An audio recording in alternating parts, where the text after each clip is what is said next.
Okay guys, we're going to be learning how to do keyframe by keyframe animation using Adobe Animate. So firstly, when you create a new document, you're going to come up with this menu bar. Now there's a couple of different options that you can create. My suggestion that has all the features is ActionScript 3.0. Okay, so this is our design. We can click on the green button here to just expand it to the page. We have scene 1. We can create additional scenes, and this just keeps a record of where we are in the canvas, whether we are inside of a symbol.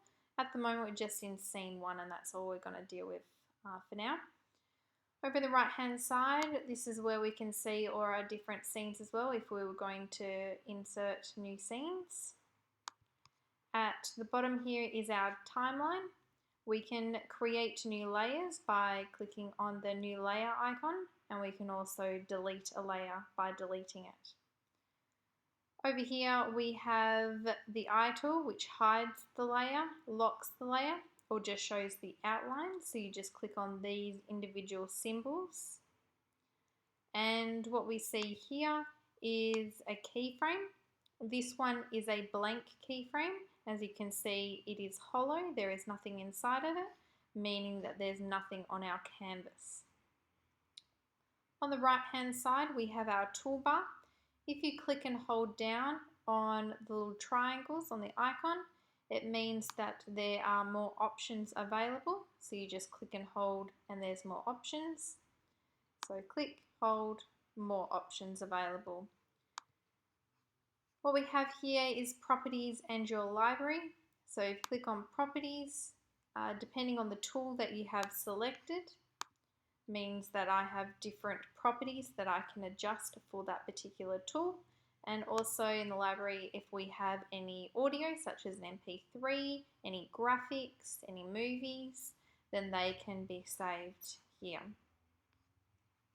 What we're going to do for now is firstly I am going to draw using the paintbrush tool, choosing a colour that I would like to use, and I'm going to draw a picture of a man. And now you can see, because I have drawn inside that layer, I now have the keyframe tool. What I want to do is slowly animate this man. So I want him to slowly move across the page, and I can do this in multiple different ways. The thing to remember is that there are 24 frames in 1 second. As you can see down here, we have 24 FPS, which means frames per second. That is the frame rate. So what we're going to do is we're going to move this man, and I'm going to do it roughly every 4 or 5 keyframes. So all I do is select the particular frame, right hand click or control click, and I have a few different options. I can insert a frame, which means that it just extends how long that man is there for, but as you can see there's no actual keyframe. I can right hand click and I can go insert keyframe, which means that that man reappears, and you can see that there is a black dot because the man is in there in each of the keyframes. Or if I just undo what I've done, or right hand click, insert blank keyframe. As you can see, the man has disappeared, and also there is an empty dot, which means that the man is no longer there. It is a blank keyframe, and I can choose to redraw that man if I choose. I'm going to stick with my blank keyframe, but I want to be able to see that man, so when I redraw him, I know I'm drawing him in the same light that he was beforehand. So what I'm going to use is the onion skin layer. So if I click on that one, you have this tool here that displays the history of what I had drawn before. So what I'm going to do is, again using my paintbrush tool, same features that I've used before, I'm going to redraw my man, roughly the same that I had drawn previously, except the slightest difference is that I'm going to get his arm to move. As you see, his arm was straight there, and now it's just moved up a little bit. Then what I'm going to do is insert another blank keyframe. You see I've got the previous frame that was shown, so there's a little bit of a difference. And I'm going to redraw that man again. I'm going to make his arm a little bit higher this time. And now you can start to see that the man is actually animating. And as I keep on going, the more detail that I can add to this.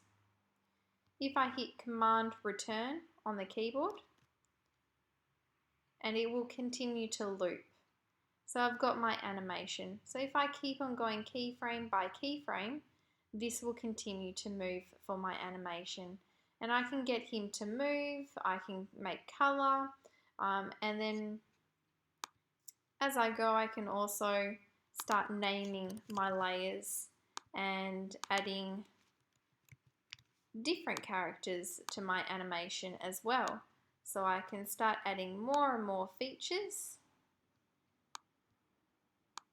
and making my animation a little bit more detailed as I keep on going.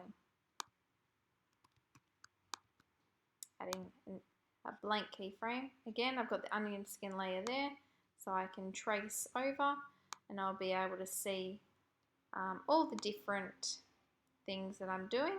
So I'm just going to move her arms, and so she's going to be waving with two hands.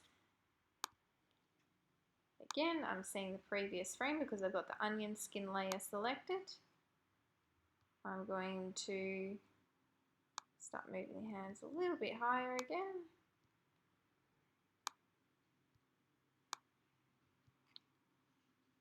And there we go, Command Return. And there we go, we've got our animated characters, and we can start moving the legs, we can get them to moving, but it's just about experimenting. Remember, this is all animation, so this is you drawing, so it's not about what can happen in reality, but what can actually transform and how can we use our creativity. And so if you're going to be doing a video and filming, we don't want that to be the same as our animation. We want to be able to use our creative mind in maybe a rocket ship attaching to this person and going to outer space and then developing the landscape of the solar system. That's not something we can capture with a video camera, but it's certainly something that we can draw. So all the best of luck, be creative and explore the application.